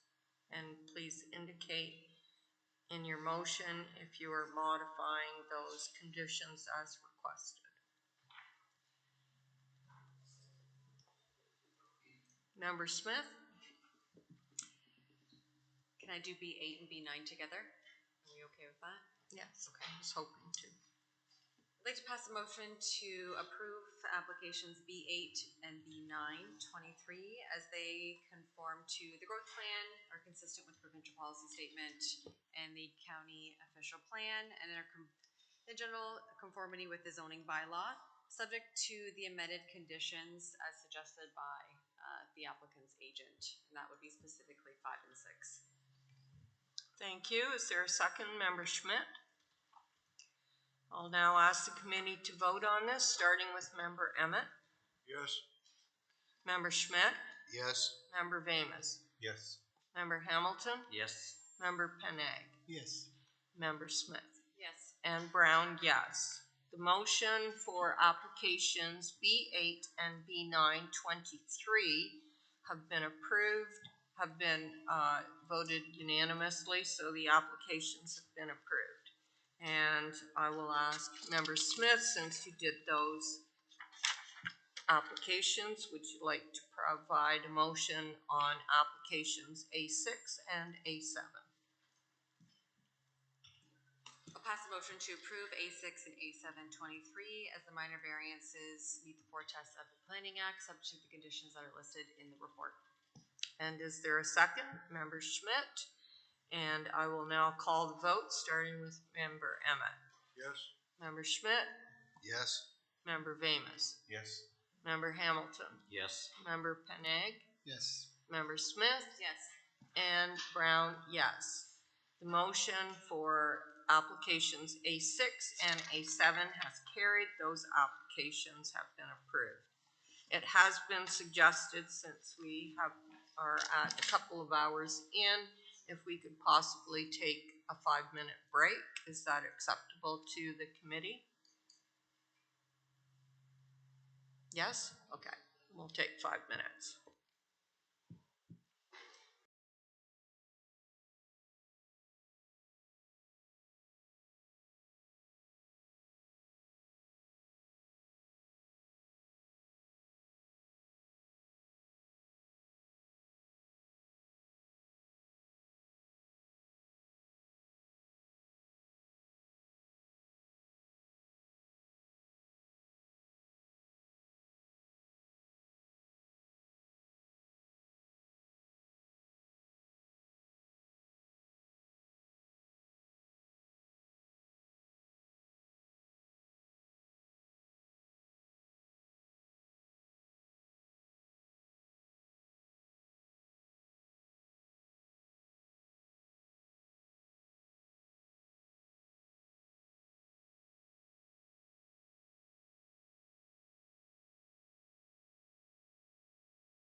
Okay, we will now reconvene and I will introduce item 6.3 on our agenda for application B8022 SL.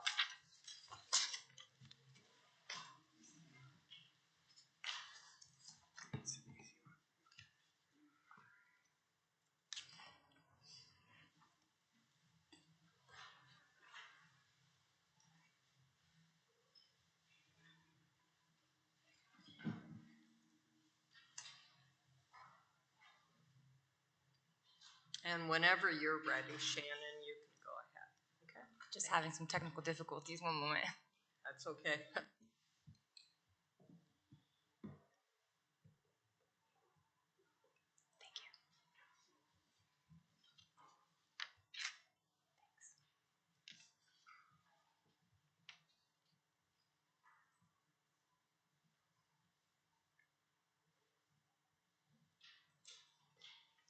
It's not working.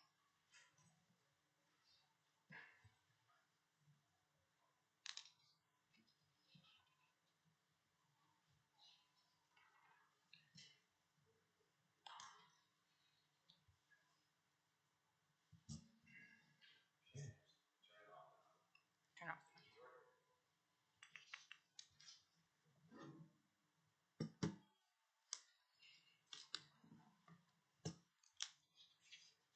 Battery's low. Okay.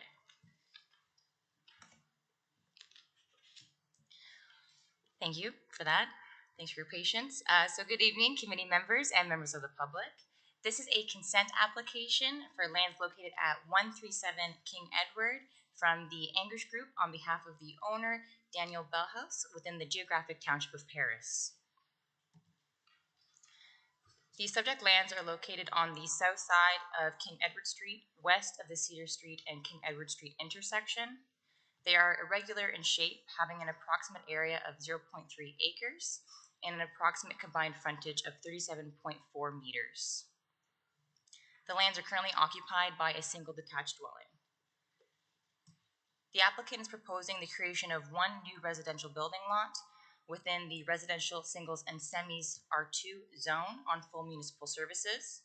The lands were subject to a rezoning application ZBA 4022 SL and was approved by council on December 20th, 2022. The lands were rezoned from residential singles R1 to residential singles and semis R2 to permit a semi-detached dwelling housing type. The subject lands are currently designated urban residential and zoned residential singles and semis R2. At the time of writing the report, no public comments had been received. I would like to note another condition has been added related to the existing driveway and its width. This is condition number 9, highlighted in red on the addendum that was provided yesterday for B8022 SL. And actually, to address Madam Chair's question earlier today, the site plan provided is conceptual, noting a duplex. However, I would like to note a duplex is not a permitted use unless existing. The proposed housing type is actually a semi-detached dwelling unit. And to divide the semi-detached dwelling into 2 conveyable units, another Planning Act application would be required, and the additional water servicing would be addressed at that time, or at the time of building permit. It is my professional opinion that the proposed severance is consistent with the provincial policy statement, in conformity with the growth plan for the Greater Golden Horseshoe, conforms to the County of Brant official plan, and meets the intent of the zoning bylaw. I am therefore recommending approval of the severance application. Thank you and happy to answer any questions. Thank you, Shannon, for your report and clarification. Are there any questions or comments from the committee to staff on these?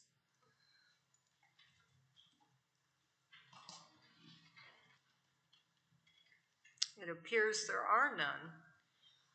I'll ask, is there applicant do you wish to add to staff report?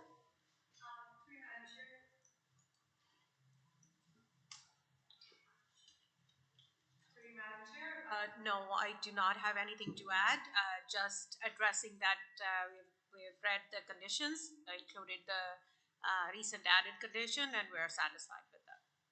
Thank you. Does the committee have any questions or comments to the agent? No? Oh, Member Hamilton?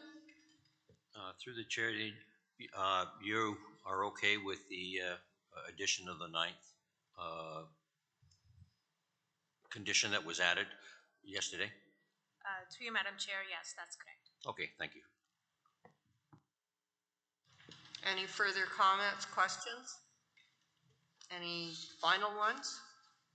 Then I will ask the committee, are you prepared, or were there any public delegations on this? Okay.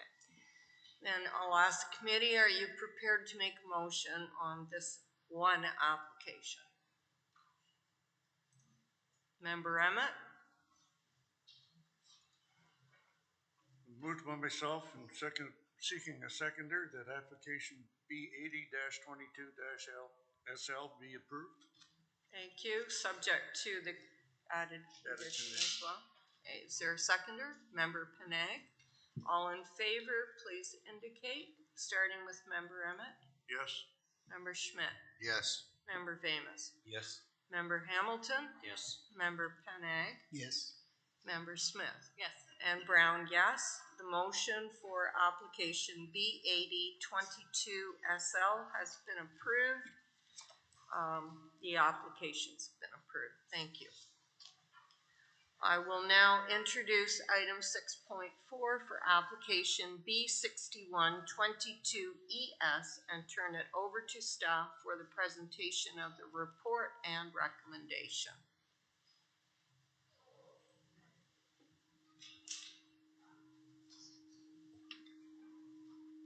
And please go ahead, Emily, when you're ready.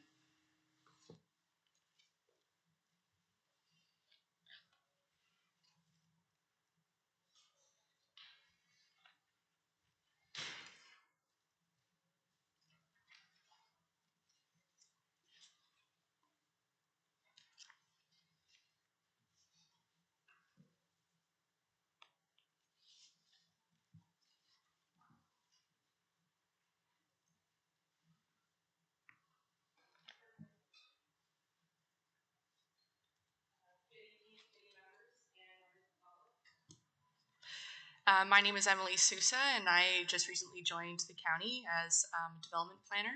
So this is my first presentation to the Committee of Adjustment. It's a pleasure to meet you all today. So this is a consent application for lands located at 1 Kings Lane from IBI Group on behalf of the owner, Chris Henderson, within the geographic township of Oakland. Staff are recommending approval subject to the conditions outlined in the report. So the subject lands are located west of Kings Lane and Highway 24 and north of Oakland Road. The subject lands contain an existing single detached dwelling, and the subject lands are irregular in shape with an approximate area of 4,300 square meters and frontage along the west side of Kings Lane of approximately 57.9 meters. The surrounding area consists of low density residential land uses. The subject lands are privately serviced by well and septic. The applicants are proposing the creation of one new residential lot in the suburban residential site-specific zone on private services. The severed lands will have an area of approximately 2,657 square meters and a frontage of 31 meters along Kings Lane. The retained lands contain the existing dwelling and will have an area of approximately 1,643 square meters and a frontage of 27 meters along Kings Lane. The lands were subject to a minor zoning bylaw amendment application, ZBA 12-22-SL, that was approved by Council on October 19th, 2022. The zoning bylaw amendment proposed site-specific zone requirements to recognize deficiencies in lot area and frontage to facilitate the creation of this one new lot in the suburban residential zone. The subject lands are identified to be within archaeological resource area, and a stage 1 and stage 2 archaeological assessment were required to determine whether these subject lands contained archaeological significance.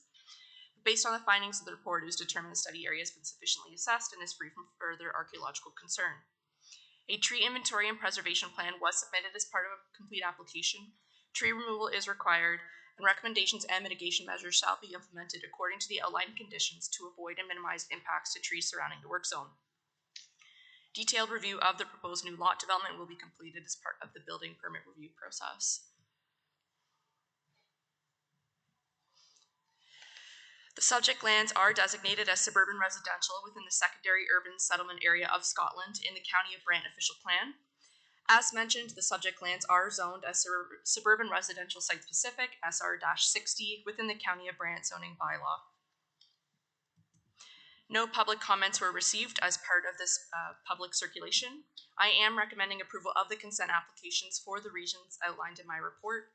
Therefore, it is my professional recommendation that the consent application B61-22-ES be approved, subject to the attached conditions. And I'd also like to direct the committee members to the report's addendum, which outlines a revised list of conditions. These conditions have not changed, but were revised for clarity on part of the applicant and to ensure implementation of the development agreement. Thank you. Thank you, Emily, for the report and presentation. Do any committee members have any questions or comments to staff?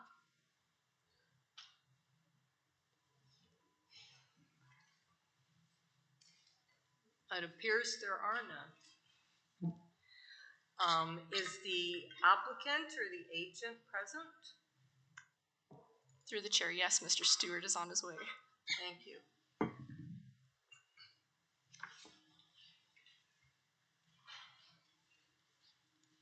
And could we please have your name? Yes, my name is Nicholas Stewart. Thank you.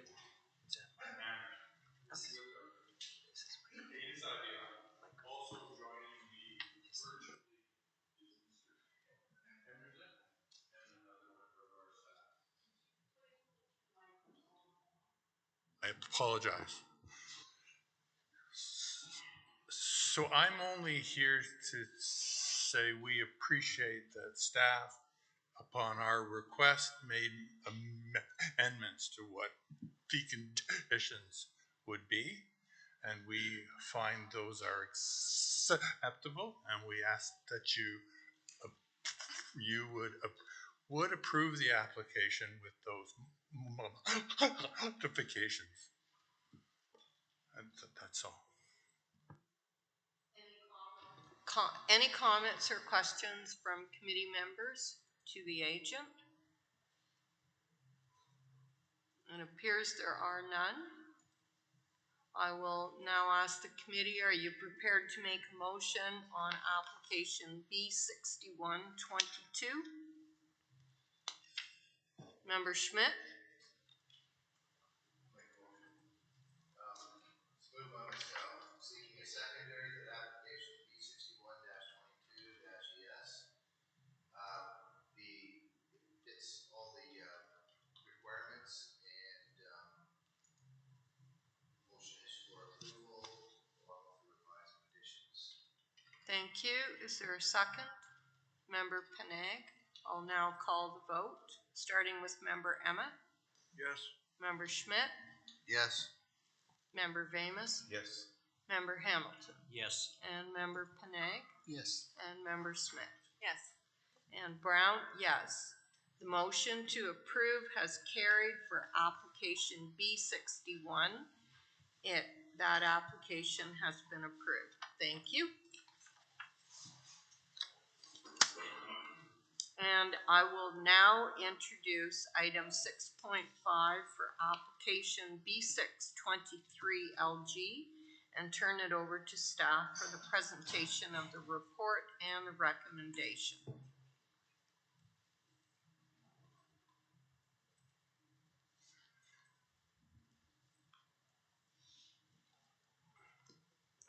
Please go ahead when you're ready, Lauren.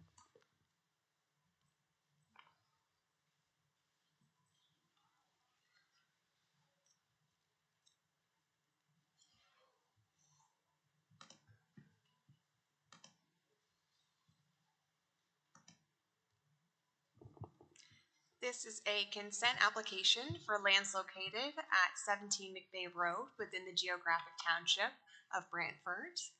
The subject lands are located east of Colburn Street, east and south of McVeigh Road. The subject lands contain an existing single detached dwelling. They are irregular in shape with a frontage of 122 meters, a depth of 140 meters, and an area of approximately 2.3 hectares. The surrounding area consists of low-density residential and agricultural land uses, and the subject lands are privately serviced by well and septic. The applicants are proposing the creation of one new residential lot in the rural residential zone on private servicing. The severed lands will have an area of approximately 5,430 square meters and a frontage of 40 meters along McVeigh Road. The retained lands contain the existing dwelling and will have an area of approximately 17,910 square meters and a frontage of 81.6 meters along McVeigh Road. The application was deferred from the March 16th Committee of Adjustment meeting to provide the applicant or agent with the opportunity to attend the meeting and respond to questions presented by the committee. And at the previous meeting, there was further clarification requested regarding the location of the 0.3 meter reserve. The 0.3 meter reserve will be required from the east limit of the proposed severed parcel to 30 meters west along McVeigh Road to restrict access to this area. The current site plan was the original site plan that was submitted with the zoning bylaw amendment application. And the site plan was updated with the consent application, so now the driveway has been relocated to the west side of the parcel. The subject lands are designated as rural residential within the County of Brant official plan and zoned as rural residential within the County of Brant zoning bylaw 6116. No public comments were received as part of the public circulation. I am recommending approval of the consent application for the reasons outlined in my report, and therefore it is my professional recommendation that consent application B623LG be approved subject to the attached conditions. Thank you, and I'm happy to answer any questions. Thank you, Lauren, for the report. I'll ask committee members, are there any comments or questions to staff?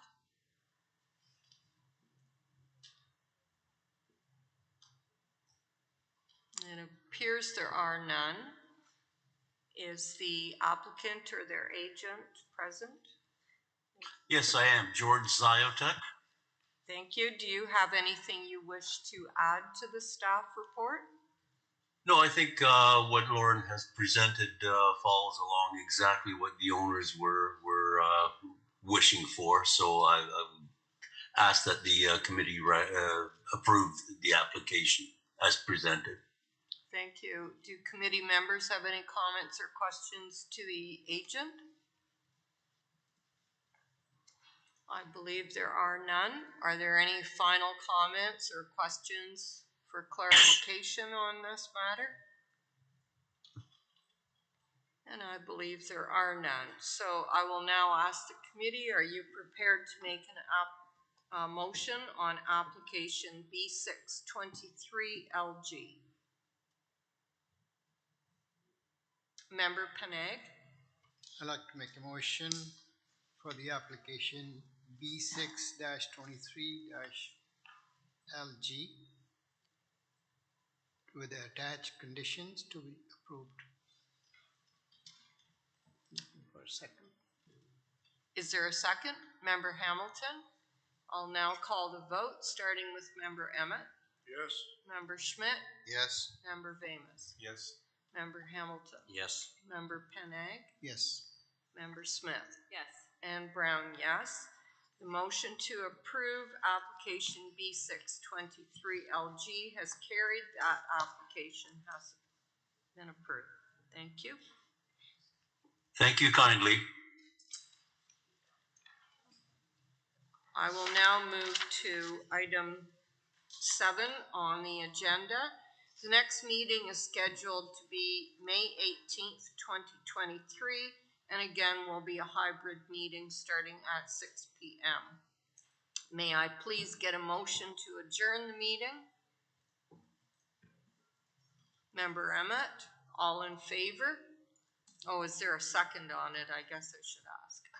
Member Schmidt, all in favor, please indicate by rising. Thank you. The